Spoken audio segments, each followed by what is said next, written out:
وہ Scott land کا ایک غریب کسان تھا۔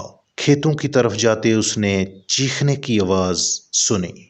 آواز کی سمت جا کر دیکھا کہ ایک بچہ دلدل کے ایک جوہڑ میں ڈوب رہا ہے۔ دلدل میں آپ جتنا زیادہ نکلنے کی کوشش کرتے ہیں اتنی زیادہ تیزی سے ڈوبتے ہیں۔ کسان نے اسے تسلی دی، پرسکون کیا اور درخت کی ایک شاخ توڑ کر بچے سے کہا، یہ پکڑ لو، میں تمہیں کھینچ لیتا ہوں۔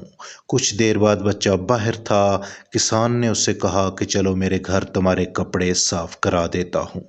لیکن بچے نے کہا میرے والد پریشان ہوں گے اور دوڑ لگا دی۔ اگلی صبح ایک شاندار بگھی کسان کے گھر کے سامنے آ کھڑی ہوئی۔ ایک روبدار شخصیت بگھی سے نکلی اور کسان کا شکریہ ادا کرنے کے بعد کہا، میں آپ کو کیا صلہ دوں کیونکہ آپ نے میرے بیٹے کی جان بچائی۔ غریب کسان نے کہا، شکریہ جناب، لیکن میری جگہ کوئی بھی ہوتا تو یہی کرتا، مجھے کسی صلے کی طلب نہیں۔ بہت اصرار کے بعد بھی جب کسان نے کچھ قبول نہ کیا تو جاتے جاتے اس رئیس کی نظر کسان کے بیٹے پر پڑی۔ پوچھا، کیا یہ آپ کا بیٹا ہے؟ کسان نے محبت سے بیٹے کا سر سہلاتے ہوئے کہا، جی جناب، یہ میرا بیٹا ہے۔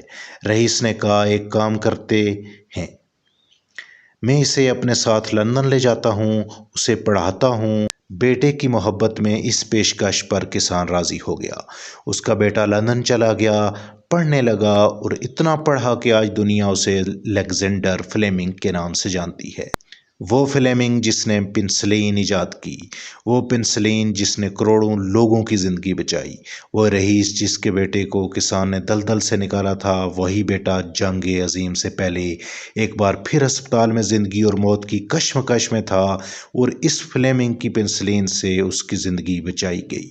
وہ رئیس روڈولف چرچل تھے اور اس کا بیٹا ونسٹن چرچل تھا۔ وہ چرچل جو جنگ عظیم میں برطانیہ کا وزیر اعظم تھا اور جس نے کہا تھا، بھلائی کا کام کریں کیونکہ بھلائی پلٹ کر آپ کے پاس ہی آتی ہے۔ یہ تھی فرینڈز آج کی مختصر سی ویڈیو۔ کائنڈلی چینل کو لائک کیجیے گا۔ ملتے ہیں نیکسٹ ویڈیو میں۔ اللہ حافظ۔